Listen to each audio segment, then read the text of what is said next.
Hesabu ya watu katika taifa la Tanzania, yani sensa, kwa mara ya mwisho ilifanyika mwaka 2022. Ikabaini Tanzania ina watu takribani milioni 61,741,120, wanaume wakiwa milioni 30,053,130, huku idadi ya wanawake ikiwa ni milioni 31,687,990. Na katika takwimu za hivi karibuni, Benki ya Dunia pamoja na Umoja wa Mataifa kwa pamoja zimetoa takwimu kuwa Tanzania kwa sasa ina watu zaidi ya milioni 70, huku idadi ya wanawake ikiwa kubwa kuliko wanaume, kwani inaripotiwa kuwa Tanzania ina wanaume milioni 33.4, huku wanawake wakiwa milioni 34.7. Moja kati ya mambo ambayo unatakiwa kuyajua na kuyaweka akilini, katika ulimwengu wenye watu zaidi ya bilioni 8, kila mwanadamu ana tabia zake. Je, umeshawahi kujiuliza ni kwa nini wanadamu hutofautiana katika tabia, hulka na sifa zao? Yaani ukimchukua mwanadamu mmoja na mwanadamu mwingine, utaona kila mtu ana tabia zake, ana haiba zake na ana sifa zake ambazo kwa pamoja hutofautiana na za mtu mwingine.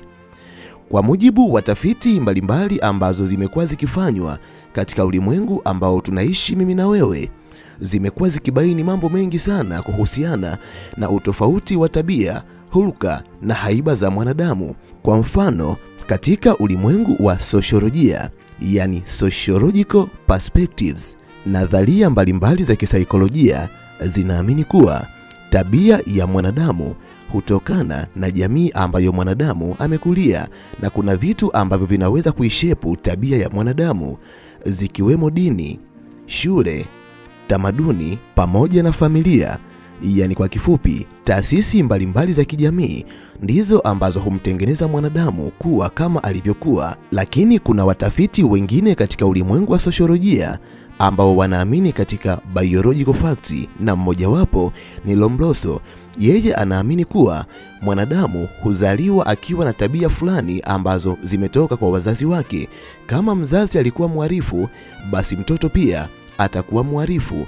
Na Lombroso alienda mbali na kusema binadamu mwenye sifa za uhalifu, ukimtazama tu unaweza kumtambua. Ukiachana na mitazamo katika ulimwengu wa sosiolojia, lakini pia kuna mitazamo katika saikolojia. Ipo mitazamo mbalimbali ambayo inaeleza kwa nini mwanadamu ana tabia fulani. Moja kati ya mitazamo ya kisaikolojia ambayo imetokana na tafiti mbalimbali ambazo zimewahi kufanywa, ilibainika kuwa tabia nyingi ambazo binadamu wanazo katika maisha yao zimetokana na matendo ambayo wanadamu waliyafanya kwa miezi 3 mfululizo. Hii inamaanisha kama utakuwa mwanadamu ambaye unafanya jambo fulani kwa miezi 3 mfululizo, basi jambo hilo litakwenda kuwa tabia yako, hulka yako au haiba yako. Tuachane na sosiolojia pamoja na saikolojia, twende katika ulimwengu wa numerology. Numerology ni elimu nyingine ambayo inaelezea ni kwa nini wanadamu wana tabia fulani ambazo zinatofautiana. Ulimwengu wa numerolojia uliojikita zaidi katika uhusiano uliopo kati ya hesabu za herufi katika jina la mwanadamu na tabia zake, pia unaeleza ni kwa nini wanadamu wana tabia, hulka na sifa kama walizokuwa nazo ambazo hutofautiana na watu wengine. Elimu ya numerology inaeleza kuwa kuna siri kubwa katika herufi ya kwanza kwenye jina la mwanadamu. Tabia nyingi ambazo mwanadamu anazo kwenye maisha yake zinatokana na siri ambayo imejificha kwenye herufi ya mwanzo ya jina lake.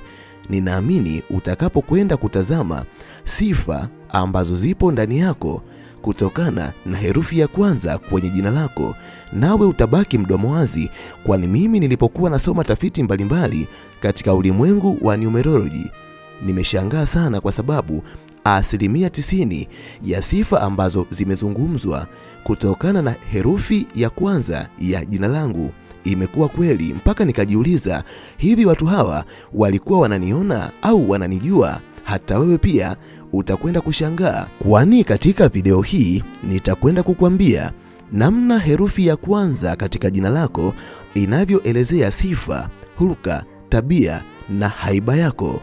Na utakapotazama video hii mpaka mwisho, utakaposikia jina la mtu tu kupitia herufi ya kwanza ya jina lake, utakwenda kujua kila kitu ambacho kinamhusu mtu. Kama umevutiwa na video hii, amini mada hii nimeitengeneza mahususi kwa ajili yako. Inawezekana unatamani kuendelea kujifunza mambo mbalimbali kupitia video zetu. Kama ni hivyo, jiunge nasi kwa kusubscribe katika chaneli hii ya Fafanuo Media. Hapo utakuwa wa kwanza kupata video zetu pindi tunapoziweka kwenye chaneli hii. Hautajutia MB zako, kwani mara zote tunajitahidi kuwa bora zaidi ya jana. Asante, enjoy. Hivi ndivyo herufi ya kwanza ya jina lako inavyoeleza siri nyingi kuhusiana na haiba, tabia pamoja na sifa zako. Namba 1, kundi la kwanza la binadamu ni binadamu ambao majina yao yameanzia na herufi A. Hapa nazungumza na akina Amos, Alexi, Amoni, Amina na wengine wengi ambao mwanzo kabisa wa majina yao kuna herufi A.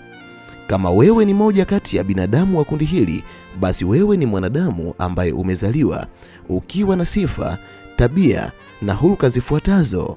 Namba 1, wewe ni kiongozi wa asili. Unajua, binadamu wengi ambao majina yao yameanzia na herufi A, hawa si watu wanaopendwa kuongozwa na watu wengine. Katika mambo mbalimbali ambayo wanayafanya kwenye maisha yao, wao hupenda kuwa viongozi. Wanapenda kufanya maamuzi, lakini wanapenda kuchukua hatua badala ya kuwasubiri watu wengine. Na ndiyo maana binadamu wengi ambao majina yao yameanzia na herufi A, hata wanapokuwa kwenye mazungumzo, wanapenda kuyatawala na kuyaongoza mazungumzo. Lakini linapokuwa linafanyika jambo fulani lenye mkusanyiko wa watu, wao wanapenda kusimama na kuwaongoza watu wengine. Ni watu ambao wanapenda kutoa maamuzi ambayo yanapaswa kufanywa na kikundi cha watu ambao wapo ndani yao. Namba 2, wewe ni mwanadamu ambaye unajiamini kuliko binadamu wengine. Unajua, katika ulimwengu ambao tunaishi mimi na wewe, tukisema kujiamini, basi tutawagawanya wanadamu katika makundi mawili. Wapo wanadamu ambao wanajiamini na wapo wanadamu ambao hawajiamini. Kwa mujibu wa tafiti mbalimbali ambazo zimekuwa zikifanyika katika ulimwengu wa numerolojia, asilimia kubwa ya wanadamu ambao majina yao yameanzia na herufi A huamini uwezo wao na hawapendi kukata tamaa kirahisi wanapokumbana na changamoto mbalimbali katika maisha yao. Na ndio maana ukijaribu kuangalia binadamu wengi ambao majina yao yameanzia na herufi A hawana hofu ya kusimama na kuzungumza mbele za watu kwa ajili ya kuwasilisha mawazo yao, lakini wanapenda kufanya vitu ambavyo mwisho wa siku huwa vinafanikiwa, kwani mwanadamu yeyote ambaye atafanya kitu kwa kujiamini, basi mafanikio huja kiurahisi kuliko mwanadamu anayefanya kitu bila kujiamini. Kama wewe ni moja kati ya wanadamu ambao majina yao yameanzia na herufi A alafu haujiamini, basi wewe ni moja kati ya binadamu wenye changamoto, kwani tafiti mbalimbali zinakuelezea kama moja kati ya binadamu ambao wametokea katika kundi la binadamu wanaojiamini sana. Namba 3, wewe ni mwanadamu mwenye malengo makubwa kuliko binadamu wengine. Moja kati ya kweli ambazo mimi na wewe hatuwezi kuzipinga ni kuwa kila mwanadamu ambaye amezaliwa na kuishi katika uso wa dunia anayo malengo ambayo anatamani kuyatimiza siku moja, lakini ukubwa wa malengo hutofautiana kwa mwanadamu mmoja na mwanadamu mwingine. Wapo wanadamu wenye malengo makubwa, wapo wanadamu wenye malengo ya kati, na wapo wanadamu wenye malengo madogo. Basi bwana, tafiti mbalimbali katika ulimwengu wa numerology zimekuwa zikionyesha kuwa asilimia kubwa ya binadamu ambao majina yao yameanzia na herufi A wakisimama na kukueleza siri ya malengo waliokuwa nayo, kuna muda utadhani wamechanganyikiwa. Unaweza ukahisi wanaota ndoto za mchana kama zile ndoto za Abunuwas, lakini moja kati ya siri ambazo unatakiwa kuzijua, hawa ni wanadamu ambao wanapokuwa na malengo hupambana usiku na mchana mpaka malengo yao yanapokuja kutimia. Na hii ni sababu mojawapo ambayo hupelekea asilimia kubwa ya binadamu ambao majina yao yameanzia na herufi A wafanikiwe kuliko binadamu wengine, kwani jambo mojawapo ambalo linaweza kupelekea uwe na mafanikio makubwa ni kujiwekea malengo makubwa, alafu kuyapambania malengo hayo. Hata ukishindwa kuyatimiza, sehemu ambayo utaangukia bado itakuwa ni sehemu nzuri yenye mafanikio katika maisha yako. Namba 4, wewe ni binadamu mchapakazi kuliko inavyokuwa kwa binadamu wengine. Naposema binadamu ambao majina yao yameanzia na herufi A ni wachapakazi, sina maana binadamu wengine wote ambao majina yao hayajaanzia na herufi A si wachapakazi. Na kama umeninukuu hivyo, basi umekosea kuninukuu. Nachojaribu kuzungumzia hapa ni ukubwa wa asilimia, kwani binadamu wenye majina mengine wapo wachapakazi, lakini pia ndani yao wapo ambao si wachapakazi, na unaweza ukakuta wachapakazi ni wachache kuliko wale wanaochapa kazi. Lakini tofauti na binadamu ambao majina yao yameanzia na herufi A, tafiti mbalimbali zimekuwa zikionyesha asilimia kubwa ya binadamu ambao majina yao yameanzia na herufi A ni wachapakazi kuliko wavivu. Asilimia kubwa ya mafanikio ambayo binadamu ambao majina yao yameanzia na herufi A wanayo kwenye maisha yao yametokana na hali ya kujituma kwenye maisha yao, kwani ni binadamu ambao hawapendi uvivu katika maisha yao. Wanapoamua kufanya jambo fulani hulifuatilia kwa juhudi mpaka jambo hilo linapokamilika. Kama wewe ni moja kati ya binadamu ambao majina yao yameanzia na herufi A, utakuwa balozi mzuri katika hili ambalo ninalisema. Namba 5, wewe ni mwanadamu mwenye ubunifu mkubwa katika maisha yako. Ubunifu ni ile hali ya kufanya vitu tofauti katika namna ambayo binadamu wengine hawakufikiria. Binadamu wengi wenye ubunifu katika maisha yao wana mafanikio sana, kwani hata wanapotaka kufanya biashara huwa wanatazama biashara ambayo wanahitaji kuifanya binadamu wengine wanaifanya kwa namna gani, alafu wao huifanya biashara hiyo kwa ubunifu, na ubunifu huo huvuta wateja na kuwafanya wawe miongoni mwa binadamu wenye mafanikio kwenye maisha yao kuliko binadamu wengine. Tafiti mbalimbali zimekuwa zikionyesha binadamu wengi ambao majina yao yameanzia na herufi A mara nyingi hupata mawazo mapya na hupenda kutafuta njia tofauti za kutatua matatizo na kufanya mambo kuliko binadamu wengine. Na ndio maana kama wewe ni moja kati ya wanadamu ambao majina yao yameanzia na herufi A, wakati mwingine hata kununua mavazi ambayo binadamu wengi huyavaa huwa unaona ni kama jambo ambalo si zuri katika maisha yako. Wewe ni mtu ambaye unapenda kufanya vitu tofauti na binadamu wengine wanavyovifanya. Hata namna ya kutoa mawazo, mara nyingi huwa unatoa mawazo ambayo yanatofautiana na mawazo ya watu wengine. Namba 6, kuna wakati huwa unakuwa na ukaidi dhidi ya watu wengine. Unajua, moja kati ya sifa za binadamu ambao majina yao yameanzia na herufi A, hawa ni watu ambao wanapokuwa wanaamini kwenye jambo fulani ni vigumu sana kuwabadilisha. Inawezekana jambo hilo pia likawa si sahihi, lakini kwa sababu wao wanaamini sana katika mitazamo yao, huwa hawana utamaduni wa kusikiliza ushauri wa watu wengine.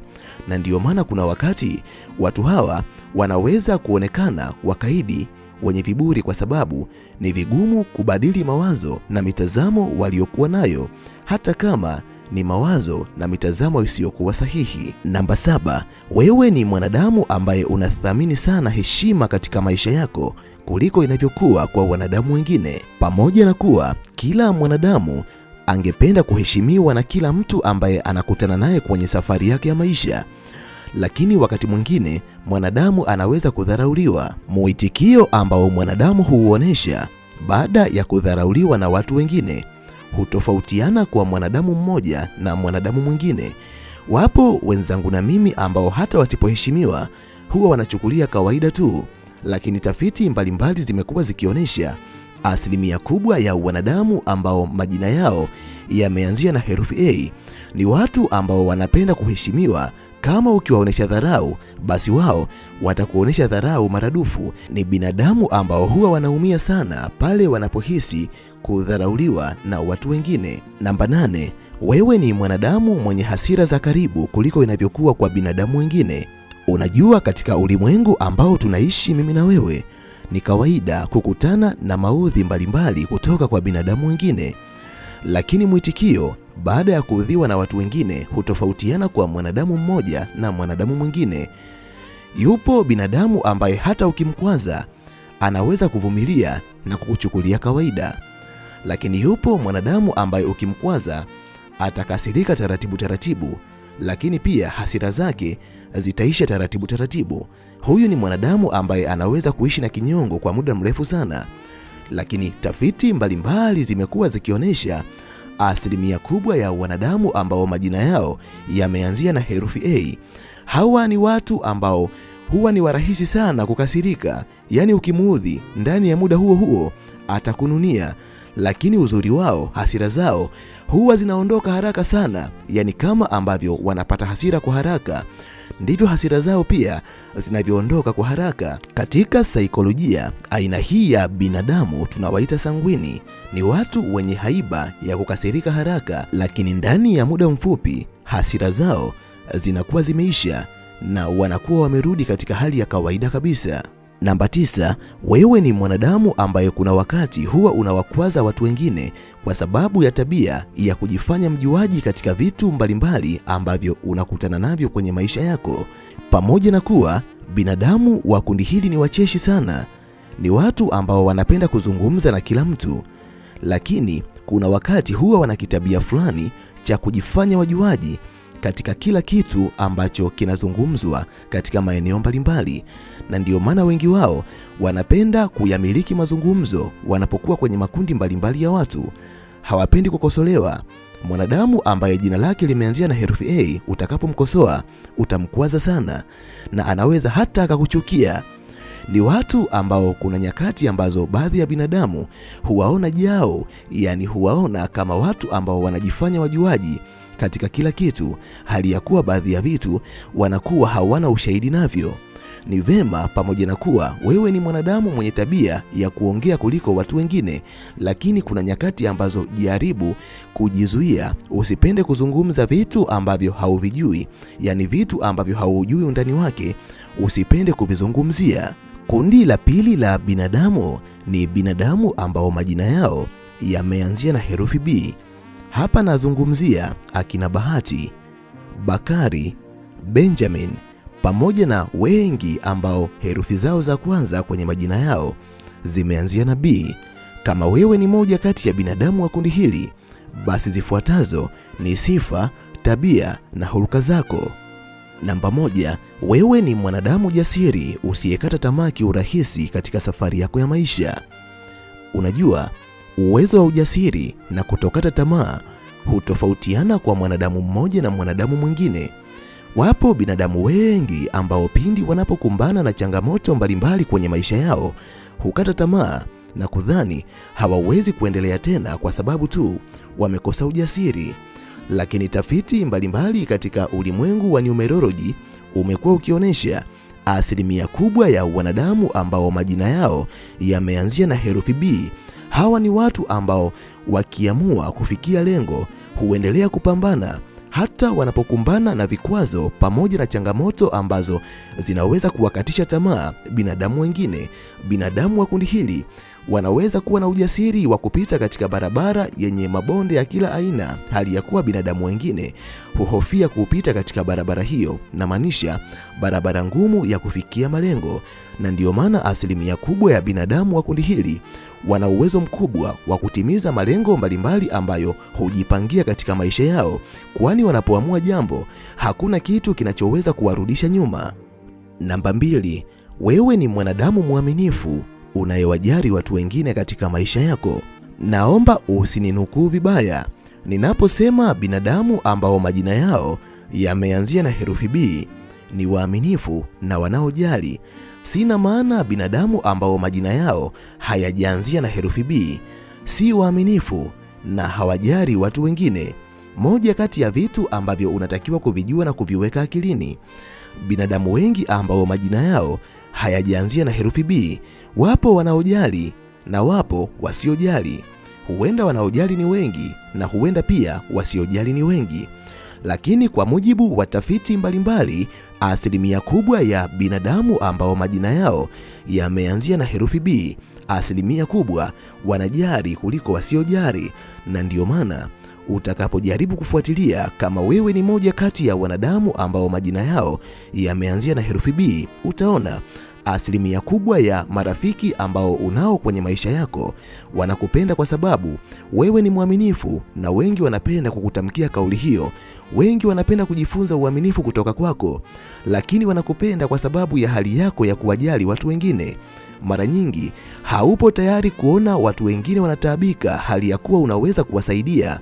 Unapenda kujitoa kwa ajili ya watu wengine, na sababu hiyo hukufanya uwe kipenzi cha watu wengi katika jamii ambayo unaishi. Kama wewe ni moja kati ya binadamu wa kundi hili, alafu si mwaminifu, wewe ni mdanganyifu, tutakushangaa kwa sababu tafiti mbalimbali zimekuwa zikikuonesha kuwa wewe ni moja kati ya wanadamu ambao wanatokea katika kundi la binadamu wanaojali. Namba 3, wewe ni mwanadamu ambaye unaamini mafanikio yako yanatokana na juhudi wala si bahati. Unajua, imani katika mafanikio imegawanyika katika pande mbili. Wapo binadamu ambao wanaamini mafanikio hutokana na bahati, na hawa ni wanadamu ambao mara nyingine wanaweza wasifanikiwe, kwani bahati ya mwenzio hutakiwi kuilalia mlango wazi. Lakini kundi jingine la wanadamu ni wanadamu ambao wanaamini kuwa mafanikio hutokana na jitihada, na mara nyingi binadamu wanaoamini katika mtazamo huo wanaweza kupata mafanikio kuliko binadamu wanaoamini katika bahati, kwani hawa ni wanadamu ambao hata bahati isipokuja katika maisha yao bado watapata mafanikio kupitia jitihada mbalimbali ambazo wanazo kwenye maisha yao. Embu niambie, wewe unaamini katika nini? Mafanikio ni bahati au mafanikio ni jitihada? Moja kati ya sababu ambazo hupelekea asilimia kubwa ya binadamu ambao majina yao yameanzia na herufi B wafanikiwe katika maisha yao ni kwa sababu wanapenda kujituma kutokana na imani ambayo ipo ndani yao. Mafanikio ya kweli huletwa na jitihada na si bahati. Namba 4, wewe ni mwanadamu mwenye uwezo mkubwa wa kuzungumza na kuwashawishi binadamu wengine. Unajua, vipawa vya kuzungumza hutofautiana kwa mwanadamu mmoja na mwanadamu mwingine. Wapo ambao hawawezi kuzungumza kabisa mbele za watu, lakini wapo binadamu wengine ambao wana uwezo mkubwa wa kuzungumza mbele za watu. Yaani ni kama wanadamu ambao walizaliwa wakiwa na elimu ya sanaa ya mawasiliano, kwani ni binadamu ambao wanaposimama na kuzungumza wanajua wazungumze nini, kwa wakati gani, katika kundi gani la watu. Na ndio maana binadamu wengi wenye uwezo wa kuzungumza mbele za watu, yani wakijua wazungumze nini, huwa wanaonekana wakiwa na ushawishi wa hali ya juu kuliko binadamu wengine. Sasa sifa hii wanayo binadamu ambao majina yao yameanzia na herufi B, kwani tafiti mbalimbali zimekuwa zikionyesha hawa ni wanadamu ambao wanaijua sanaa ya mawasiliano. Wanapohitaji kuwashawishi watu wengine kuhusiana na jambo fulani, maneno yao huwa yanakuwa na nguvu kuliko inavyokuwa kwa binadamu wengine. Wanajua namna gani wayapangilie maneno yao, na ndio maana asilimia kubwa ya binadamu wa kundi hili wanapofanya kazi ambazo zinahusiana na mambo ya uelimishaji ama siasa ama uhamasishaji, wanaweza kupata mafanikio makubwa kuliko binadamu wengine. Namba 5 ni binadamu wavumilivu na wenye subira na uthabiti kwenye maisha yao.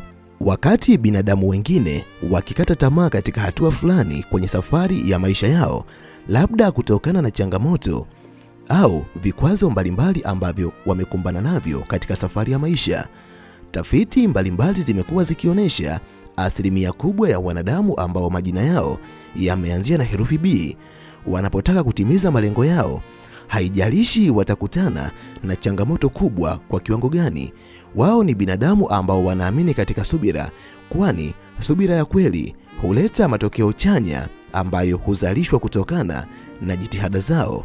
Ndiyo maana binadamu wa kundi hili asilimia kubwa wana uwezo wa kutimiza malengo yao kuliko binadamu wengine.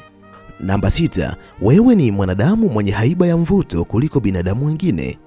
Unajua, mara nyingi binadamu ambao majina yao yameanzia na herufi B kwa sababu wanajua namna gani ya kuzungumza, namna gani ya kuendana na kila mtu ambaye wanakutana naye kwenye maisha yao. Hawa ni watu ambao kila wanapokuwa, binadamu wengi hupenda kukaa karibu nao na kuzungumza nao. Hata wanapoondoka, huacha kumbukumbu nzuri isiyosahaulika katika mioyo ya watu waliokutana nao.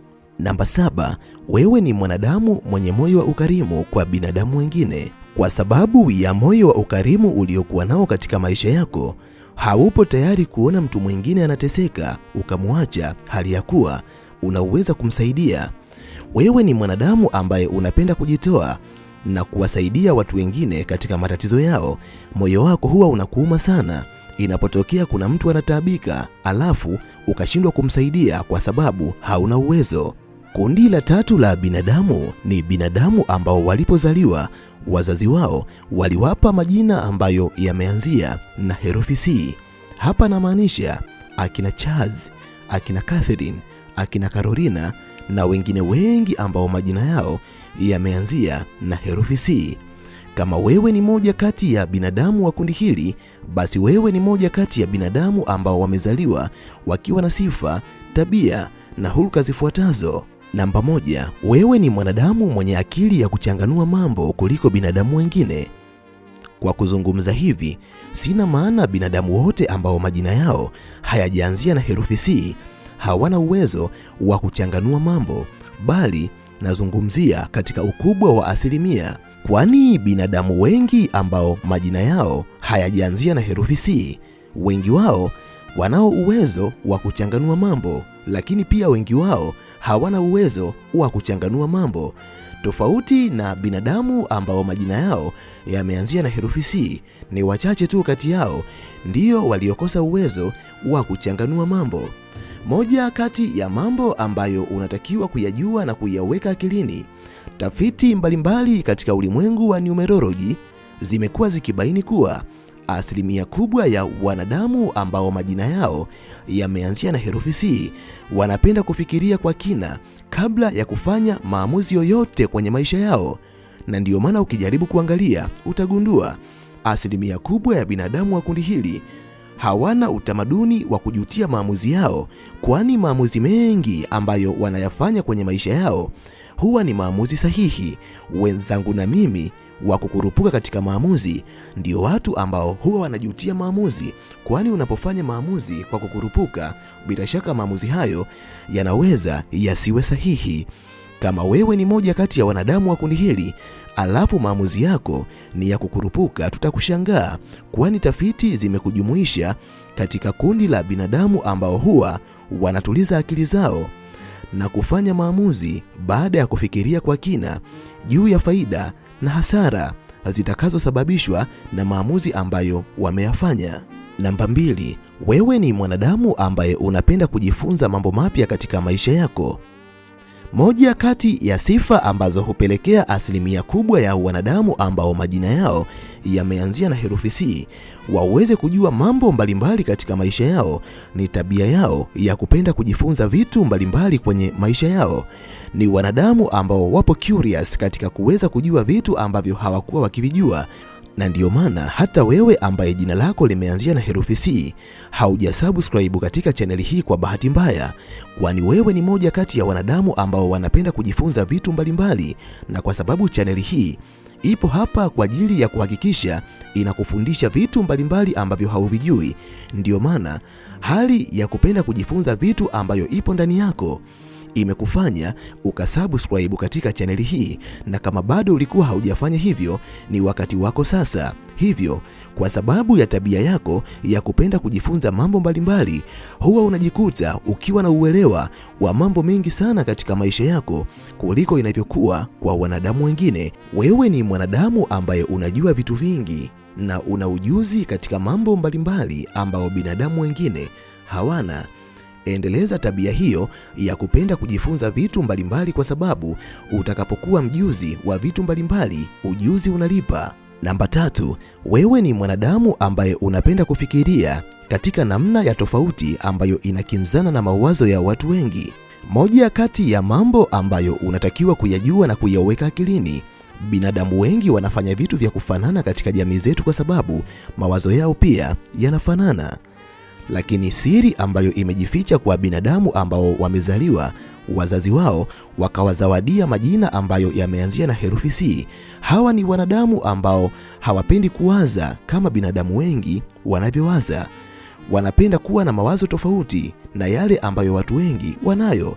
Ndiyo maana hata katika vikao mbalimbali huwa wanaonekana kupishana kimawazo na kimitazamo na watu wengine, kwa sababu wao wanaweza kuona vitu ambavyo binadamu wengine hawajaviona.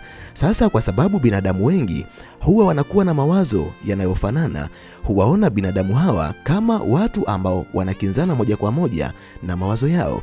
Lakini mara nyingi mawazo ya binadamu wa kundi hili huwa yanaweza kuleta matokeo chanya kwa sababu yanakuwa na ubunifu uliokosekana katika mawazo ya binadamu wengine. Kama wewe ni mwanadamu ambaye jina lake limeanzia na herufi C, alafu hauna upekee wala ubunifu katika mawazo yako, tutakushangaa kwa sababu tafiti mbalimbali zimekuweka katika kundi la wanadamu ambao huwa wanafikiria kwa namna ya kipekee kuliko inavyokuwa kwa binadamu wengine. Namba 4, wewe ni mwanadamu mwenye uwezo mkubwa wa kutunza siri kuliko inavyokuwa kwa binadamu wengine. Unajua, uwezo wa kutunza siri hutofautiana kwa mwanadamu mmoja na mwanadamu mwingine. Wapo binadamu ambao utakapowaeleza siri zako unakuwa ni kama umezizika kaburini, hautazisikia sehemu yoyote. Lakini wapo wenzangu na mimi ambao hawana kifua, huwa wanapenda kusema hivi, siwezi kuendelea kutunza vitu kifuani hali ya kuwa vitu hivyo vinaniumiza. Mara nyingi binadamu hao utakapowaona ni kama marafiki zako. Utakapofungua mdomo wako ukawaeleza siri zako, nao wana marafiki zao ambao watakwenda kufungua midomo yao na kuwaeleza siri hiyo hiyo, alafu watawaambia usimwambie mtu. Alafu na wale wengine walioambiwa nao pia wana marafiki zao, wataenda kufungua midomo yao na kuwashirikisha watu wengine, alafu na wengine watawaambia wengine na wengine watawaambia wengine, mpaka siri hiyo itazunguka na kuja kukufikia wewe, na atakayekwambia bado atakwambia usimwambie mtu. Lakini kwa mujibu wa tafiti mbalimbali katika ulimwengu wa numerolojia, binadamu ambao majina yao yameanzia na herufi C ni watu wenye siri kubwa sana kwenye maisha yao. Hawa ni watu ambao hata maisha yao binafsi hawapendi kuyaweka hadharani. Ni watu ambao utakapowaeleza siri zako za maisha, wanaweza kuzitunza siri zako na hautazisikia sehemu yoyote kwenye maisha yako. Kama wewe ni moja kati ya wanadamu ambao wamezaliwa wazazi wao wakawapa majina ambayo yameanzia na herufi C, alafu hauna siri, tutakushangaa, kwani binadamu wengi wa kundi lako wana siri, hata maisha yao hawapendi kuyaweka hadharani. Namba 5, wewe ni mwanadamu mwenye uwezo wa kubadilika kulingana na mazingira ambayo umekutana nayo. Mabadiliko kuendana na mazingira hutofautiana kwa mwanadamu mmoja na mwanadamu mwingine. Wapo binadamu ambao huwachukua muda kuweza kubadilika kuendana na mazingira, lakini wapo binadamu ambao wanaweza kubadilika kwa haraka wakaendana na mazingira yoyote ambayo wanakutana nayo kwenye safari yao ya maisha. Basi sifa hiyo wanayo binadamu wengi ambao wamezaliwa alafu wazazi wao wakawazawadia majina ambayo yameanzia na herufi C. Hawa ni wanadamu ambao wanapokutana na mazingira mbalimbali tofauti na yale ambayo wamezoea, wanaweza kutumia muda mfupi sana na wakaweza kuendana na mazingira mapya na kujifunza kutokana na mabadiliko. Na tabia hii huwafanya binadamu wa kundi hili wapendwe na kila mwanadamu ambaye wanakutana naye, kwani si mazingira tu, hata uwezo wa kuendana na tabia za watu mbalimbali ambao wanakutana nao kwenye maisha yao huwa ni wa haraka na mkubwa kuliko inavyokuwa kwa wanadamu wengine. Namba 6, wewe ni mwanadamu ambaye unapenda kupanga mambo yako katika maisha yako. Tafiti mbalimbali zimekuwa zikionyesha asilimia kubwa ya wanadamu wenye utamaduni wa kuyaweka maisha yao katika mpangilio unaoeleweka wana uwezekano mkubwa wa kupata mafanikio kuliko wanadamu wanaoishi bila kupanga chochote kwenye maisha yao, kwani maisha kupanga ni kuchagua. Kwani katika tafsiri ya maisha, ukishindwa kupanga, umepanga kushindwa. Hivyo, binadamu wengi ambao majina yao yameanzia na herufi C ni watu ambao hata ukiwauliza ratiba ya kesho ikoje, watakwambia kesho wamepanga kuanza na kitu gani, alafu wamepanga kumaliza na kitu gani. Ni watu ambao wanapenda kuweka maisha yao katika mpangilio fulani. Inawezekana hata mwaka mzima huwa wanakuwa wameupangilia waanze na nini na wamalize na nini. Namba 7, wewe ni mwanadamu ambaye unajali na kuthamini sana muonekano wako. Vijana wengi ambao majina yao yameanzia na herufi C wanapenda kuonekana watanashati. Ndiyo maana kuanzia namna ambavyo wanavaa, namna wanavyoweka nywele zao, namna ambavyo wanaweka mionekano yao kiujumla, wanapenda kuwavutia watu wengine. Lakini pia hata akina dada wanapenda kuonekana warembo muda wote. Wanapenda kujijali kuanzia mavazi, wanukie vizuri, waweke nywele zao katika mtindo unaovutia, wavae viatu ambavyo vinaweza kuvutia macho ya watu wengine, kwani hulka yao ni kupendeza muda wote kuliko inavyokuwa kwa binadamu wengine. Namba 8 ni binadamu wenye ushawishi wa kimya kimya kuliko inavyokuwa kwa binadamu wengine. Unajua tofauti kati ya binadamu wa kundi hili na binadamu wengine. Binadamu wengine lazima wazungumze ili waweze kuwashawishi watu wengine, lakini tafiti mbalimbali zimekuwa zikionyesha asilimia kubwa ya binadamu wa kundi hili hawana muda wa kuzungumza ama kupiga kelele ili watu wengine waweze kuwatazama na kuvutiwa nao, bali wao ni wanadamu ambao kwa namna wanavyozungumza na namna wanavyojiweka wanaweza kuwavutia watu wengine hata wasipoweza kuzungumza ama kupiga kelele, kwani mionekano yao ni kivutio tosha kwa binadamu wengine. Namba 9 ni binadamu wenye msimamo binafsi kuliko inavyokuwa kwa binadamu wengine. Tafiti mbalimbali zimekuwa zikionyesha hawa ni wanadamu ambao huwa wanaweza kusimamia mawazo na mitazamo yao, si bendera fuata upepo kama wenzangu na mimi.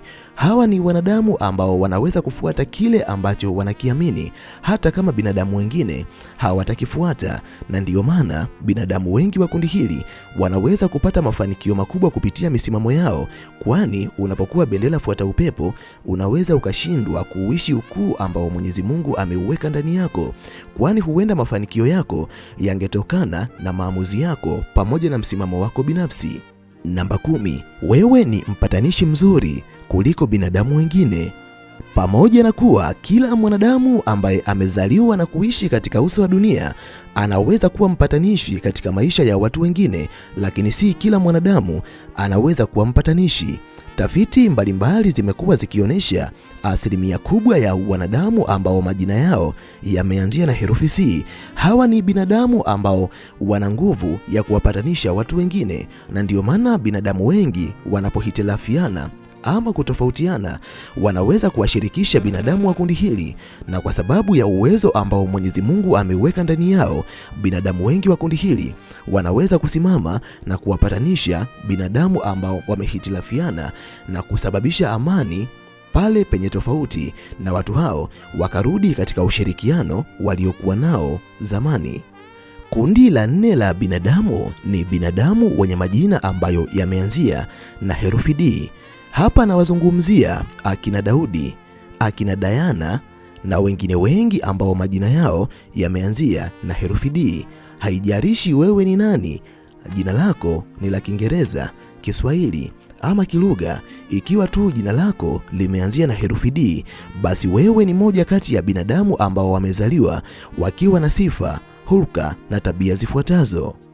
Namba 1, wewe ni mwanadamu mwenye msukumo mkubwa wa kufanikiwa kuliko binadamu wengine. Moja kati ya mambo ambayo unatakiwa kuyajua na kuyaweka akilini, msukumo katika mafanikio hutofautiana kwa mwanadamu mmoja na mwanadamu mwingine. Wapo binadamu wenye msukumo mdogo wa mafanikio na wapo binadamu wenye msukumo mkubwa wa mafanikio. Hawa ni wanadamu ambao wanapoweka lengo fulani ndani yao huwa wanaihisi nguvu ambayo inaendelea kuwapa moyo Yaani hata wanapotaka kukata tamaa, ndani yao wanahisi kuna nguvu ambayo inawahamasisha wasikate tamaa, waendelee kujituma mpaka pale watakapofanikiwa. Hali hiyo ipo ndani ya wanadamu ambao majina yao yameanzia na herufi D, na ndiyo maana wengine wanaweza kukata tamaa katika jambo fulani, lakini unajikuta wewe unaendelea huku ukiamini lazima jambo hilo litatimia. Na hali hiyo ndiyo msukumo ambao nauzungumzia, na ni msukumo ambao kwa asilimia kubwa lazima utakuletea matokeo chanya kwenye maisha yako, kwani kanuni mojawapo ya mafanikio ni kutokata tamaa katika safari ya maisha. Namba 1, wewe ni mwanadamu mwenye nidhamu, unayependa kufuata utaratibu katika kila mazingira ambayo unakutana nayo katika maisha yako.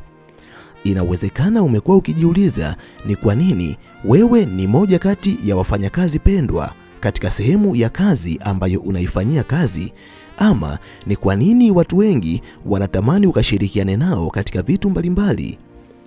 Sababu mojawapo ambayo hupelekea wewe uwe moja kati ya watu wanaopendwa na kuhitajika katika maeneo mbalimbali ni kwa sababu wewe si mwanadamu ambaye unaamini katika kuvunja taratibu.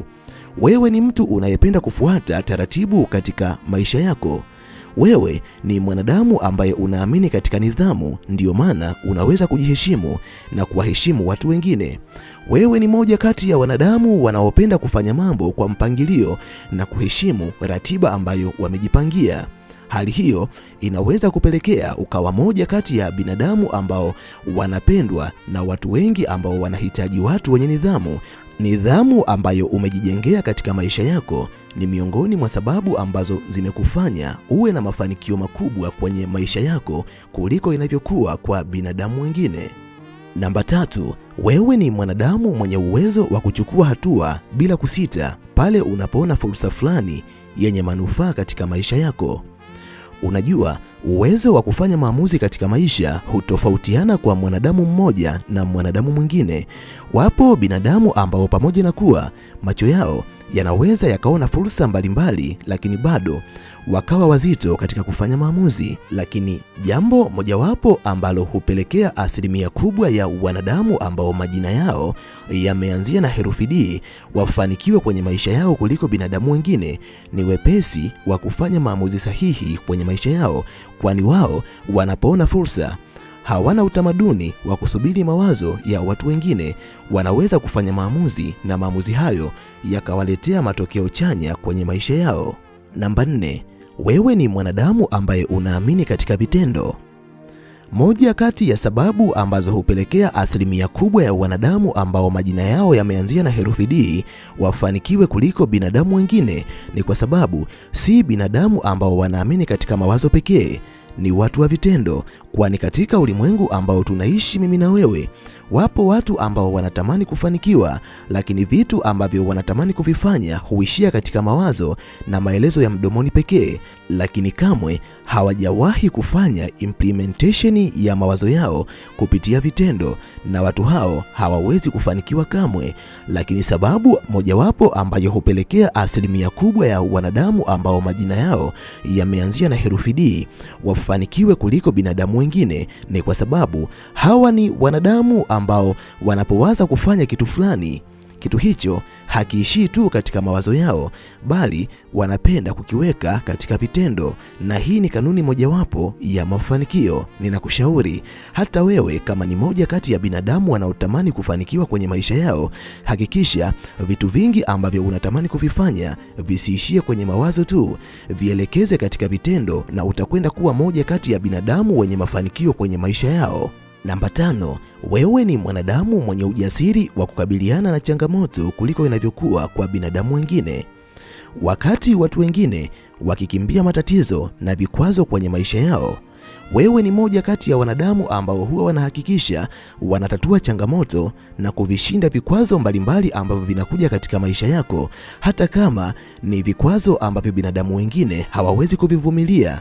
Na hii ni sababu mojawapo ambayo hukufanya uwe miongoni mwa binadamu wenye mafanikio kuliko binadamu wengine, kwani uwezo wa kutatua changamoto mbalimbali ambazo unakutana nazo kwenye maisha yako ndio huo uwezo unaopelekea maisha yako yawe na mafanikio mafanikio kuliko binadamu wengine, kwani hakuna kitu kizuri ambacho kinaweza kuja katika maisha yako bila kupambana na changamoto mbalimbali ambazo zinakuzuia kukifikia kitu hicho.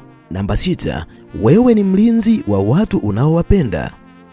Tafiti mbalimbali zimekuwa zikionyesha asilimia kubwa ya binadamu wa kundi hili huwa wana tabia ya kusimama upande wa familia, ndugu na marafiki zao.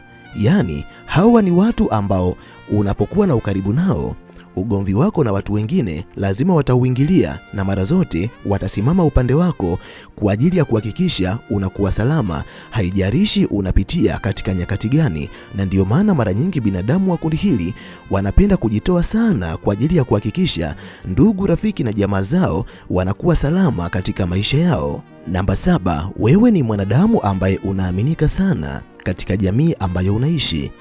Kwa sababu ya tabia zao za uaminifu, matendo yao mema kwa binadamu wengine, watu wengi wanaowazunguka hupenda kuwaamini na kuwaona kama watu wenye uzito na wanaoweza kutegemewa. Kama wewe ni moja kati ya binadamu wa kundi hili alafu hauaminiki, tutakushangaa, kwani tafiti mbalimbali zimekuweka katika grupu la watu wanaoaminika. Kundi la 5 la binadamu ni binadamu ambao majina yao yameanzia na herufi E. Hapa namaanisha akina Eliudi, akina Eli, akina Emili na wengine wengi ambao majina yao yameanzia na herufi E. Kama wewe ni moja kati ya binadamu ambao majina yao yameanzia na herufi E, basi zifuatazo ni tabia, hulka na sifa zako. Namba 1, wewe ni moja kati ya binadamu wenye uwezo wa kuvumilia shinikizo kubwa ambalo lingeweza kuwayumbisha binadamu wengine. Unajua, kutokana na changamoto mbalimbali ambazo wanadamu huwa tunakutana nazo kwenye maisha yetu, kuna wakati huwa tunakutana na mashinikizo mbalimbali ambayo kuna nyakati ambazo mashinikizo hayo yanaweza kututoa katika mstari wa mafanikio. Lakini sifa mojawapo ya binadamu ambao majina yao yameanzia na herufi E, hawa ni watu ambao huwa wanaendelea kubaki imara, huwa wanaweza kuendelea na safari ya kutimiza malengo yao bila kujali mashinikizo mbalimbali ambayo wanakutana nayo kwenye safari yao ya maisha. Na ndiyo maana binadamu wengi wa kundi hili hata wanapofanya maamuzi yao hayawezi kubadilishwa na chochote. Haijalishi watapita katika nyakati ngumu kwa kiwango gani, bado wataendelea kuishi katika maamuzi ambayo wameyafanya katika maisha yao. Namba 2, wewe ni mwanadamu mwenye shauku ya kugundua vitu vipya kwenye maisha yako. Moja kati ya sababu ambazo hupelekea asilimia kubwa ya binadamu wa kundi hili wawe wajuzi katika vitu mbalimbali na wawe na uzoefu kwenye vitu mbalimbali, uzoefu ambao binadamu wengi hawana, ni kwa sababu tafiti zinawaonesha binadamu wengi wa kundi hili wanapenda kutafuta uzoefu na maarifa ambayo hawajawahi kuyapata. Na ndiyo maana binadamu wa kundi hili wanapenda kusoma vitabu, wanapenda kutazama makala mbalimbali za mafundisho. Na ndiyo maana kama wewe ni moja kati ya binadamu wa kundi hili unaitazama makala hii ambayo naamini inakwenda kukufundisha mambo ambayo haukuwa ukiyajua. Lakini pia ni binadamu ambao wanapenda kufanya tafiti mbalimbali ili waweze kubaini vitu ambavyo mwanzo walikuwa hawavijui. Namba 3, wewe ni mwanadamu mwenye uwezo wa kushawishi kwa kutumia hisia. Wakati binadamu wengine wakiwashawishi watu wengine kwa maneno, lakini tafiti mbalimbali zimekuwa zikionyesha binadamu wengi ambao majina yao yameanzia na herufi E, hawa ni watu ambao wanaweza kuyabadili mawazo yako kwa kutumia hisia zao. Mara nyingi hujua namna ya kuwafikia watu kupitia hisia na mtazamo wao. Binadamu wengi wa kundi hili hata wanapozungumza kuhusiana na jambo fulani, ukiwatazama katika nyuso zao, hisia zao zinaweza zikaeleza zaidi ya maneno ambayo wanayatumia. Namba 4, wewe ni mwanadamu mwenye ustadi wa kujenga mtandao wa mahusiano na binadamu wengine.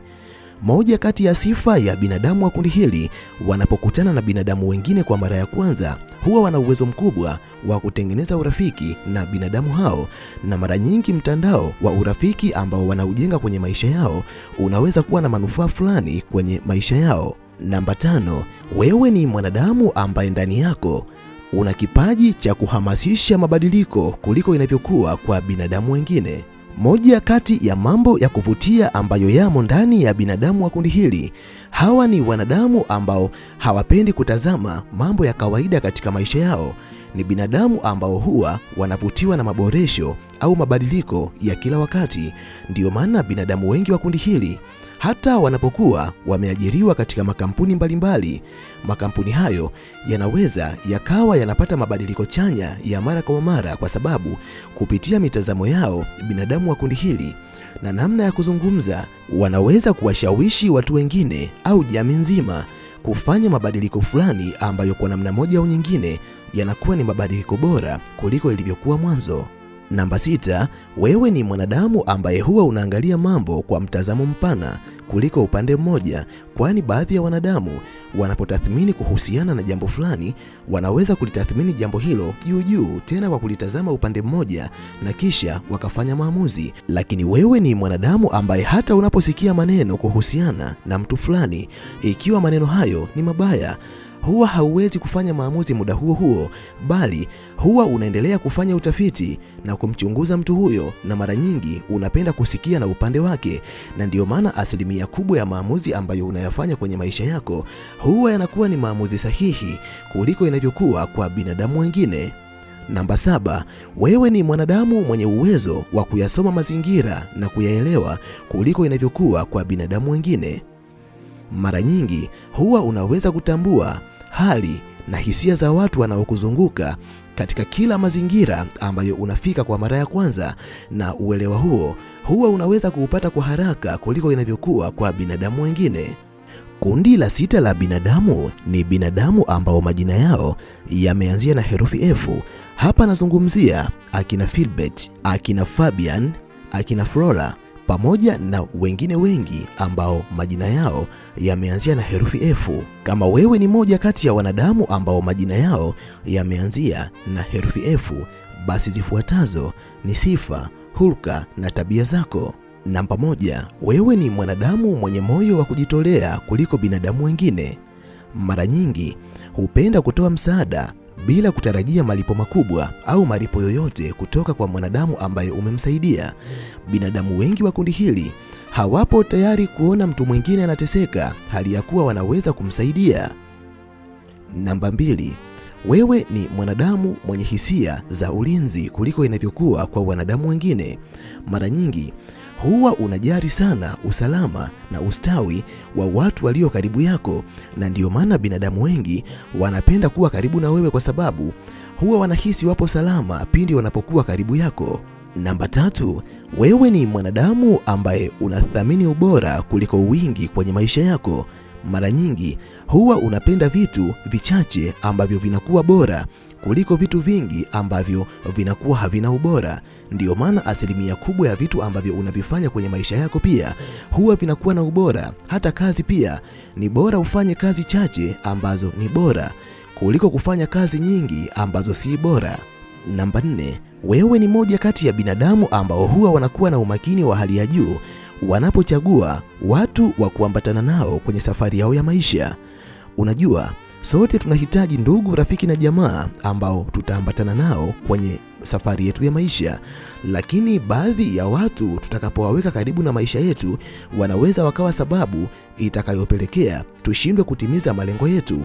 Kwa sababu hiyo, binadamu wengi wa kundi hili huwa wanakuwa makini sana wanapotafuta binadamu wa kuwaweka karibu na maisha yao, na mara nyingi huwa ni binadamu ambao hawawezi kukuweka karibu na maisha yao ikiwa wewe wamebaini kwa namna yoyote utakuwa kikwazo katika safari yao ya maisha. Ndiyo maana binadamu wengi wa kundi hili wana marafiki wachache ukilinganisha na binadamu wengine. Namba 5, wewe ni mwanadamu mwenye moyo wa ushindani wa kimya kimya. Unapenda kuthibitisha kupitia matokeo bila kelele nyingi.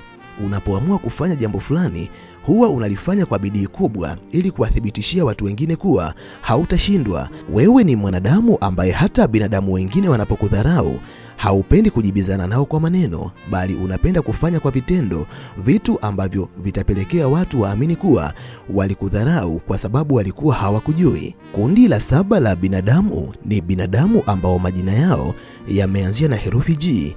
Hapa nazungumza akina Godfrey, akina Geoffrey, akina Gabriel, akina Gideon na wengine wengi ambao majina yao yameanzia na herufi G. Kama wewe ni moja kati ya binadamu wa kundi hili, zifuatazo ni sifa, tabia, haiba na hulka ambazo zimo ndani yako. Namba 1, wewe ni mwanadamu mwenye uwezo mkubwa wa kutafakari kuliko binadamu wengine. Mara nyingi huwa unapenda kuchunguza maana ya mambo kabla ya kutoa maamuzi, wakati binadamu wengine wakitoa maamuzi baada ya kusikia kuhusiana na mambo fulani.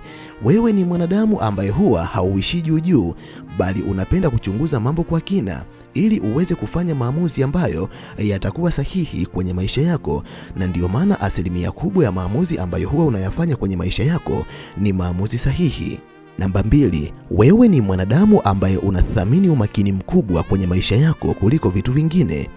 Unajua, moja kati ya sababu ambazo hupelekea asilimia kubwa ya binadamu wa kundi hili wafanikiwe kwenye maisha yao ni kwa sababu ni watu makini kuliko binadamu wengine. Ni binadamu ambao huwa wanazingatia mambo madogo madogo ambayo binadamu wengine huyapuuza, na kwa sababu hiyo binadamu wa kundi hili hugundua mambo mengi kwa sababu ya umakini wao, na ndiyo maana huwa ni vigumu sana kuanguka wanapokuwa katika safari ya kutimiza malengo mbalimbali ambayo wamejiwekea kwenye maisha yao, kwani si binadamu wanaopenda kupuuzia mambo. Namba 3, wewe ni mwanadamu mwenye roho ya uvumbuzi.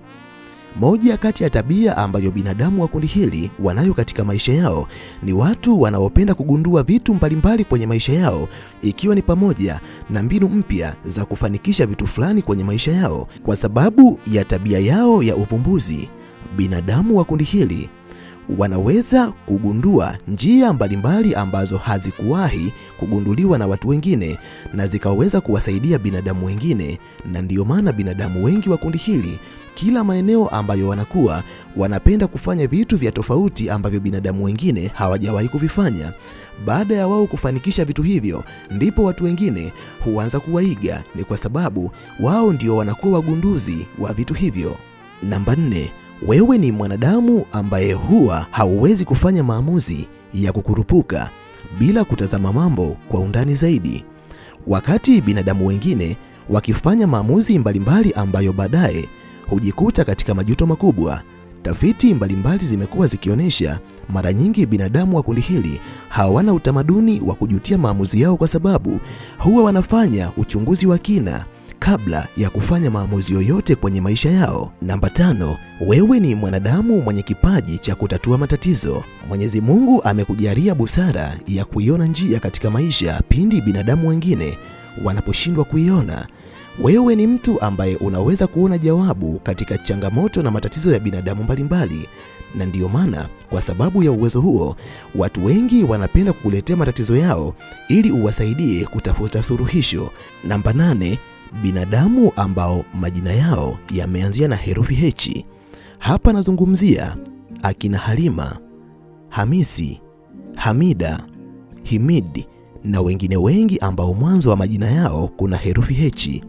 Kama wewe ni moja kati ya binadamu wa kundi hili, basi zifuatazo ni sifa, hulka na tabia ambazo unazo. Namba 1, wewe ni mwanadamu mwenye moyo wa kuwajibika. Mara nyingi huwa unapenda kuhakikisha mambo ambayo umepewa ili uyatimize, unaweza kuyatimiza kwa usahihi na ufasaha wa hali ya juu kuliko inavyokuwa kwa binadamu wengine. Yaani kazi nyingi ambazo unatakiwa kuzifanya huwa unaweza kuzifanya kama mwenye mali. Namba 2, wewe ni mwanadamu mwenye uvumilivu wa hali ya juu kuliko inavyokuwa kwa binadamu wengine. Wakati binadamu wengine wakikosa uvumilivu wa muda mrefu, wewe unaweza kulivumilia jambo fulani ambalo lipo katika mchakato kwa kipindi kirefu mpaka pale litakapoleta matokeo, kwani wewe ni moja kati ya binadamu ambao huwa wanaamini katika hatua za taratibu taratibu, na ndiyo maana asilimia kubwa ya mafanikio ambayo umeyapata kwenye maisha yako yametokana na kiwango kikubwa cha uvumilivu ambacho unacho kwenye maisha yako. Namba 3, wewe ni mwanadamu mwenye uwezo wa kuficha nguvu zako na watu wengine wasiweze kujua wewe ni nani. Wakati binadamu wengi wakipenda kujitambulisha kwa nafasi ambazo wanazo katika jamii zao, wewe unapokuwa kwenye mazingira mbalimbali unapenda kuficha identity yako, na watu wanaweza kuishi na wewe na wasijue wewe ni nani. Namba 4, wewe ni mwanadamu mwenye msimamo wa kihisia kuliko binadamu wengine. Mara nyingi huwa hauwezi kubadilika kwa haraka kutokana na presha za watu wengine. Hata katika mahusiano, wewe ni mwanadamu ambaye haupo tayari kuingia kwenye mahusiano na mtu usiyempenda kwa sababu yoyote.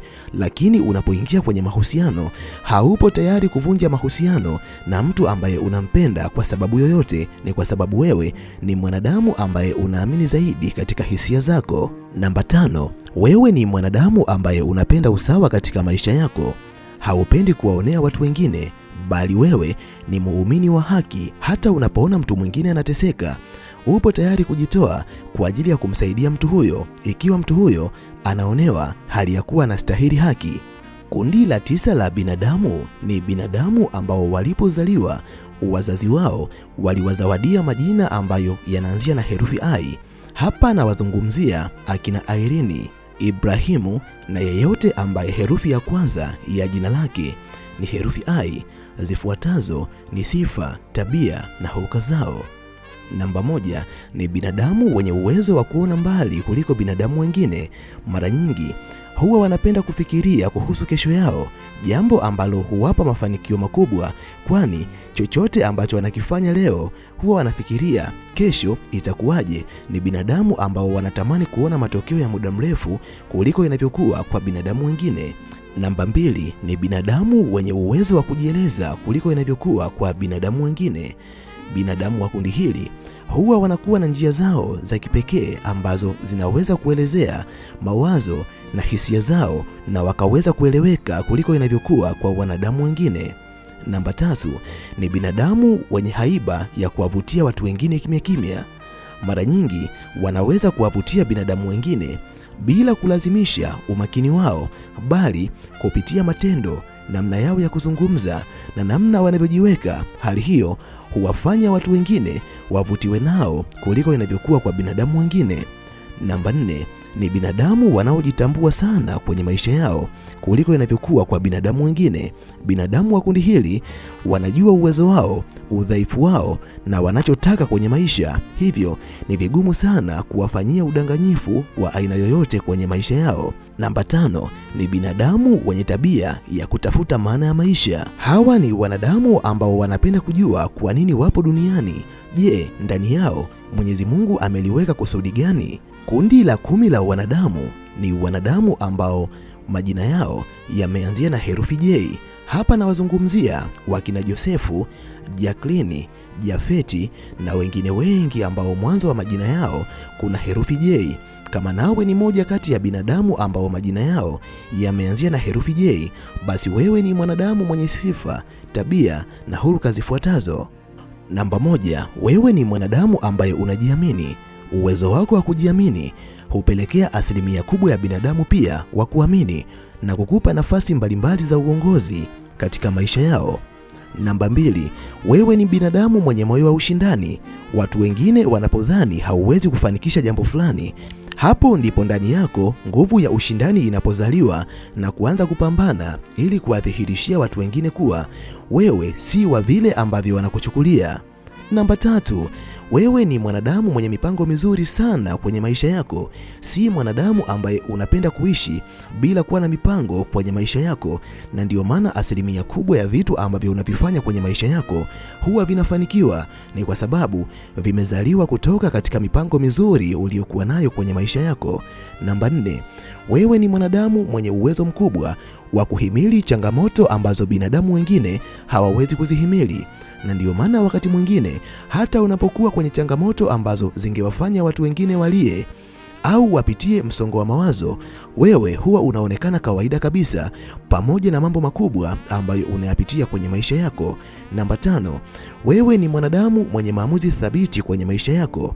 Kabla ya kufanya maamuzi yoyote kwenye maisha yako, huwa unapenda kufikiria juu ya faida na hasara zitakazosababishwa na maamuzi ambayo utayafanya kwenye maisha yako. Namba 6, wewe ni mwanadamu mwenye mvuto wa kijamii. Binadamu wengi wanavutiwa na wewe kwa sababu namna yako ya kuzungumza huwa inapelekea watu wengi wavutiwe na wewe, kwani wewe ni moja kati ya binadamu wanaoweza kuishi na kila mtu ambaye unakutana naye katika safari yako ya maisha. Namba 7, wewe ni mwanadamu ambaye unapenda kujifunza vitu vipya kwenye maisha yako. Namba 8, wewe ni mwanadamu uliyezaliwa ukiwa na kipaji cha kuhamasisha watu wengine na watu wengine wakahamasika katika jambo fulani kupitia wewe. Namba 9, wewe ni mwanadamu ambaye asilimia kubwa ya muda ambao huwa unautumia kuwaza vitu vya maendeleo yako binafsi na maendeleo ya watu wengine. Namba 10, wewe ni mwanadamu mwenye moyo wa kujituma. Ndio maana asilimia kubwa ya vitu ambavyo unavifanya kwenye maisha yako huwa vinafanikiwa, kwani hauna utamaduni wa kutumia jitihada za watu wengine katika mafanikio yako binafsi. Kundi la 11 la binadamu ni binadamu ambao wana majina ambayo yameanzia na herufi K. Hapa namaanisha akina Kilian pamoja na wengine wengi ambao majina yao yameanzia na herufi K. Kama nawe ni moja kati ya wanadamu ambao majina yao yameanzia na herufi K, basi wewe ni mwanadamu ambaye umezaliwa ukiwa na sifa pamoja na hulka zifuatazo. Namba 1, wewe ni mwanadamu mwenye akili yenye ubunifu kuliko binadamu wengine. Unapenda kufanya vitu vya kipekee, ndio maana asilimia kubwa ya vitu ambavyo unavifanya kwenye maisha yako huwa vinatofautiana na watu wengine. Namba 2, wewe ni mwanadamu mwenye ujasiri wa hali ya juu katika kuthubutu vitu ambavyo binadamu wengine wanaviogopa. Hali yako ya uthubutu imekufungulia milango mbalimbali ya mafanikio kuliko binadamu wengine. Namba 3, wewe ni mwanadamu mwenye moyo wa kuwasaidia wanadamu wengine. Ndio maana unapoona wanadamu wengine wana shida, huwa unajitoa na kuwasaidia, na moyo wako huwa unapoteza amani pale unapomwona mtu ana shida alafu ukashindwa kumsaidia. Namba 4, wewe ni mwanadamu unayeweza kuvumilia vitu ambavyo binadamu wengine wamevikatia tamaa, na ndio maana mafanikio uliyokuwa nayo yametokana na uvumilivu, kwani uvumilivu ni kanuni mojawapo ya mafanikio. Namba 5, wewe ni mwanadamu mwenye uwezo mkubwa wa kuwaongoza binadamu wengine. Ndani yako una roho ya uongozi. Ndio maana unapokuwa kwenye makundi mbalimbali ya watu, alafu katika makundi hayo akahitajika kiongozi, watu wengi wanapenda kukuchagua wewe ili ukawe kiongozi wao. Namba 6, wewe ni mwanadamu ambaye unapenda kujituma katika mambo mbalimbali kwenye maisha yako. Namba 7, wewe ni mtu mwenye msimamo sana. Kupitia msimamo uliokuwa nao kwenye maisha yako, hakuna mtu ambaye anaweza kukuondoa katika maamuzi ambayo umeyafanya kwenye maisha yako kiurahisi. Kundi la 12 la wanadamu ni wanadamu ambao majina yao yameanzia na herufi L. Hapa namaanisha akina Lamek pamoja na wengine wengi ambao majina yao yameanzia na herufi L. Lema, unanielewa vizuri? Basi kama nawe ni moja kati ya binadamu wa kundi hili, zifuatazo ni sifa, tabia na hulka ulizokuwa nazo. Namba 1, wewe ni mwanadamu mwenye haiba ya kuvutia. Namna yako ya kuzungumza na namna ambavyo unajiweka katika jamii ambayo unaishi inawavutia watu wengi, na ndio maana binadamu wengi wanapokutana na wewe huwa wanatamani kuwa karibu na wewe. Namba 2, wewe ni mwanadamu mwenye huruma sana kwa binadamu wengine. Haupendi kuona binadamu wengine wanateseka hali ya kuwa unaweza kuwasaidia. Kwa sababu ya huruma yako, unapenda kujitoa na kuwasaidia wanadamu wengine. Namba 3, wewe ni mwanadamu mwenye uwezo wa kuelewa hisia za watu wengine. Kuna nyakati hauna haja ya kusikiliza maelezo ya mtu, kwani utakapomtazama mtu tu utajua anapitia wakati gani, ana furaha au ana msongo wa mawazo. Namba 4, wewe ni mwanadamu ambaye una ubunifu katika fikra mbalimbali ambazo huwa unazo katika ufahamu wako, na ndio maana asilimia kubwa ya vitu ambavyo unavifanya vina upekee, na hata mawazo ambayo unayatoa katika jamii yako huwa ni mawazo ya kipekee ambayo wakati mwingine hayakuwahi kutolewa na watu wengine. Namba 5, wewe ni mwanadamu mwenye moyo wa matumaini. Wakati binadamu wengine wanapokata tamaa, wewe ndani yako moyo wako huwa unakuambia mafanikio yatakuja tu, endelea kupambana. Na ndiyo maana asilimia kubwa ya mafanikio ambayo umeyapata kwenye maisha yako yametokana na subira na uvumilivu uliozaliwa kutokana na matumaini ambayo yapo ndani yako. Kundi la 13 la binadamu ni binadamu ambao majina yao yameanzia na herufi M. Hapa na wazungumzia akina Merina, akina Happy, akina Meki na wengine wengi ambao majina yao yameanzia na herufi M.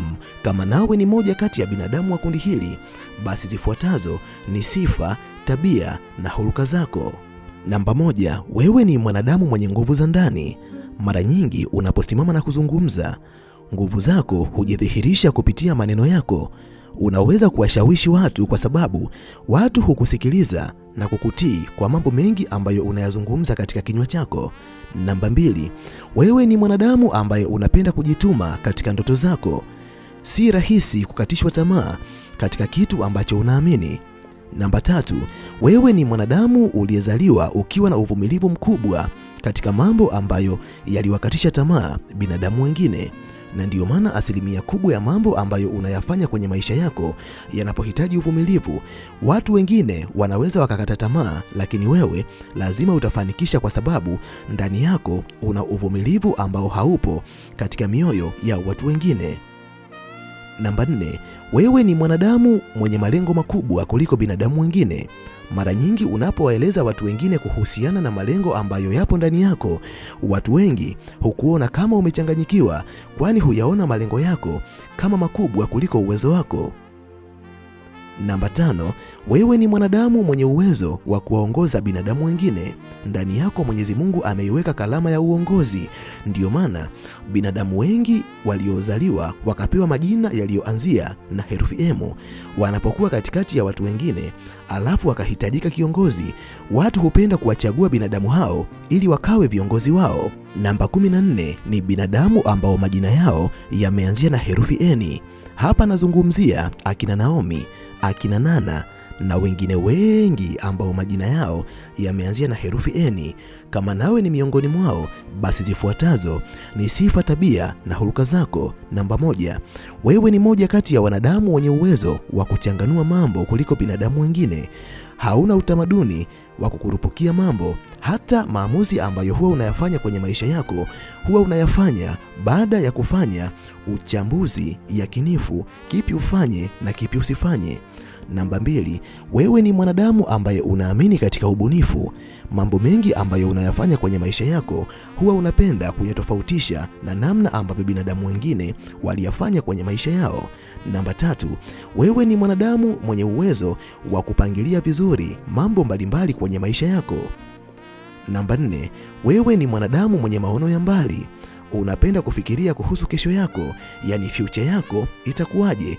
Ndiyo maana asilimia kubwa ya vitu ambavyo unavifanya leo huwa hautazami leo, huwa unafikiria vitakuwa na matokeo gani katika maisha yako ya baadaye. Namba 5, wewe ni mwanadamu ambaye unapenda kujitegemea kuliko inavyokuwa kwa binadamu wengine. Asilimia kubwa ya vitu ambavyo unavifanya kwenye maisha yako huwa unavifanya bila utegemezi wa watu wengine. Kundi la 15 la wanadamu ni wanadamu wenye majina ambayo yameanzia na herufi O. Hapa nazungumzia akina Oscar, akina Omari, akina Omi na wengine wengi ambao majina yao yameanzia na herufi O. Kama nawe ni miongoni mwao, basi zifuatazo ni sifa, tabia na huluka zako.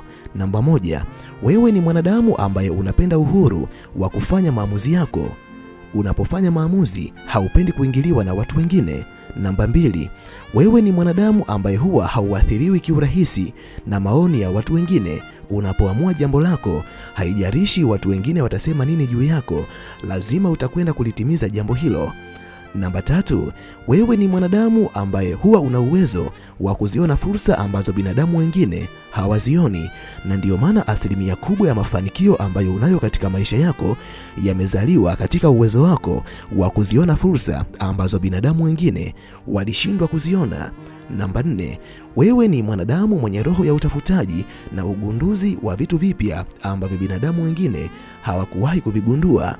Namba 5, wewe ni mwanadamu ambaye unapenda changamoto mpya katika maisha yako. Haupendi kuishi katika maisha ambayo umeyazoea kila siku, bali unapenda kukutana na changamoto mbalimbali mpya kwenye maisha yako. Namba 16 ni binadamu wenye majina ambayo yameanzia na herufi P. Kama wewe ni moja kati ya binadamu ambao majina yao yameanzia na herufi P, hapa nazungumzia akina Pasco, akina Po, akina Paulina, au akina Paula, basi wewe ni moja kati ya binadamu wenye sifa, tabia na hulka zifuatazo. Namba 1, wewe ni mwanadamu mwenye akili ya kibiashara kuliko wanadamu wengine.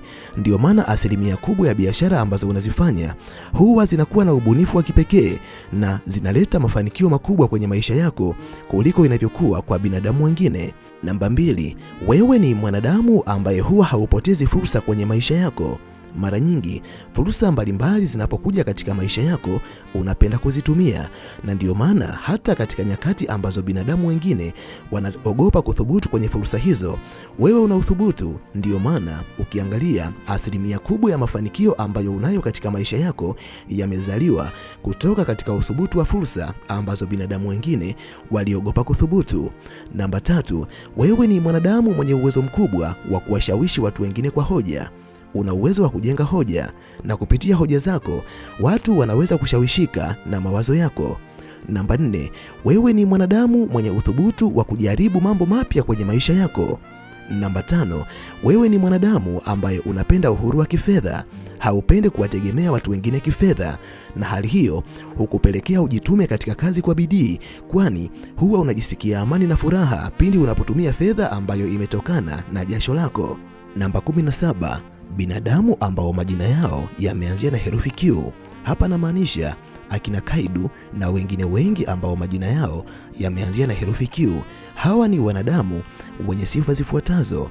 Namba 1, mara nyingi huwa wanakuwa na fikra ambazo si za kawaida. Vitu vingi ambavyo huwa wanavifikiria unaweza ukajiuliza, hivi waliwaza nini kufikiria vitu hivyo? Wana mawazo ya kustajabisha. Namba 2, ni watu wanaopenda kuuliza maswali mengi. Moja kati ya sifa za binadamu wa kundi hili, hawawezi kukubali wasielewe jambo alafu wakuache hivyo hivyo, lakini wakati mwingine wanaweza wakawa wanaelewa jambo lakini wakaendelea kukuuliza maswali ili kugundua uwezo wako. Namba 3, wana hamu kubwa ya kugundua ukweli. Namba 4, ni wabunifu wa kipekee. Ni binadamu ambao wanapenda kufanya vitu katika namna yao ya kipekee, kuanzia namna ya kuvaa, namna ya kufanya mambo mbalimbali. Hawapendi kufananishwa na watu wengine kabisa. Namba 5, hawapendi kufuata mkumbo. Hawa ni binadamu ambao wanapenda kufuata njia zao, kamwe ni binadamu ambao si bendera fuata upepo. Kundi la 18 ni wanadamu ambao majina yao yameanzia na herufi R. Hapa namaanisha akina Rebeka, akina Rahma pamoja na wengine wengi ambao majina yao yameanzia na herufi R. Ramadhani, unanielewa vizuri? Kama wewe ni moja kati ya binadamu wa kundi hili, basi zifuatazo ni sifa, tabia na hulka zako. Namba 1, wewe ni mwanadamu mwenye roho ya ushindani. Vitu vingi ambavyo unavifanya kwenye maisha yako huwa unapenda kushindana na watu wengine, na mara nyingi unapenda kuonekana bora kuliko watu wengine. Namba 2, wewe ni mwanadamu ambaye unapenda kuchukua hatua za haraka kwenye maisha yako. Namba 3, wewe ni mwanadamu mwenye uwezo wa kuinuka baada ya kushindwa. Mara nyingi unapopitia anguko fulani, watu wanaweza kukucheka na kukudharau, lakini maneno mabaya juu yako na dharau zao juu yako huwa zinakupa nguvu ya kusimama ili kuwathibitishia kuwa walikufikiria tofauti bila kujua uwezo ambao upo ndani yako, na mara nyingi unapenda kuwafanya wajisikie aibu. Namba 4, wewe ni mwanadamu ambaye haupendi kuwategemea watu wengine. Unapenda kufanya vitu vyako kwa mikono yako huku vikitokana na wewe mwenyewe bila kuhitaji watu wengine ili vitu hivyo viweze kufanikiwa. Namba 5, wewe ni mwanadamu mwenye msimamo usiotikisika kwenye maamuzi yako. Yaani wewe ni mtu ambaye unapofanya maamuzi huwa haukubali maamuzi yako yatikiswe na mwanadamu yeyote kwenye maisha yako. Kundi la 18 la wanadamu ni wanadamu ambao majina yao yameanzia na herufi S. Hapa namaanisha akina Saida, akina Salimu, akina Saidi na wengine wengi ambao majina yao yameanzia na herufi S. Kama nawe ni mmoja wao, basi zifuatazo ni sifa, tabia na hulka zako. Namba 1, hawa ni wanadamu wenye karama ya ubunifu wa kisanii. Wengi wao huwa na vipaji vya kuimba, kuigiza, uchoraji pamoja na sanaa mbalimbali ambazo binadamu wengine hawana. Namba 2, hawa ni binadamu wenye hisia kali ambazo binadamu wengine hawana.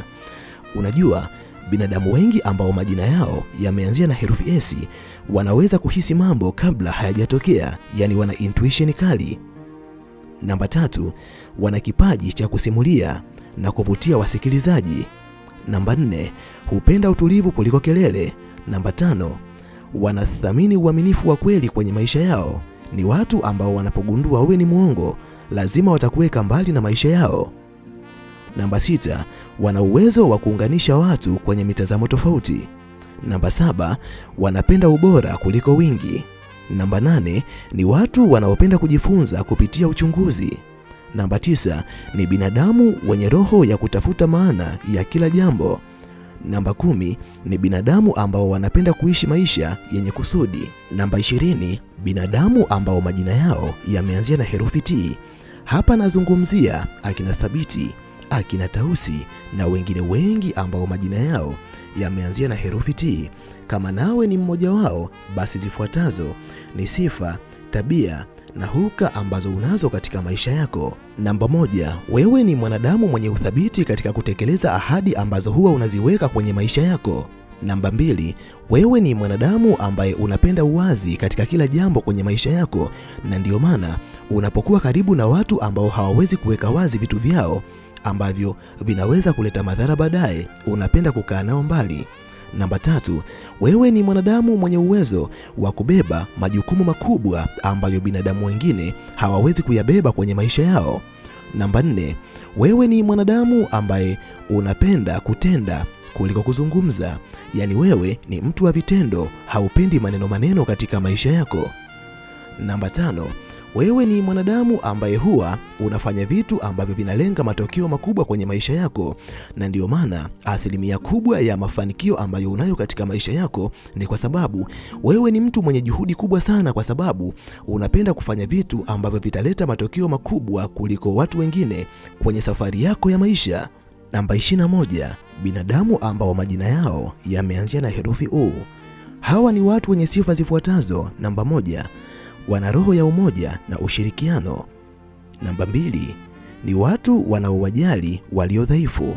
Namba 3, wana uwezo wa kusamehe kiurahisi kuliko inavyokuwa kwa binadamu wengine. Namba 4, hupenda kuleta maelewano popote walipo. Namba 5, ni watu wanaotoa ushauri wa busara. Namba 22, binadamu ambao majina yao yameanzia na herufi V. Hapa nawazungumzia akina Victoria, akina Veronica pamoja na wengine wengi. Hapa Victor, unanielewa vizuri. Kama wewe ni moja kati ya binadamu wa kundi hili, basi wewe ni mwanadamu ambaye una sifa na hulka zifuatazo. Namba 1, wewe una maono ya kipekee, na ndio maana kuna muda unaweza ukaona fursa ambazo binadamu wengine hawazioni. Namba 2, wewe ni mwanadamu ambaye unapenda ubunifu wa hali ya juu kuliko binadamu wengine. Hebu tazama asilimia kubwa ya vitu ambavyo unavifanya kwenye maisha yako huwa vina ubunifu ambao huwa hauuoni katika maisha ya watu wengine. Namba 3, wewe ni mtu mwenye ujasiri wa kusimamia misingi yako bila kuhitaji usimamizi wa mtu mwingine.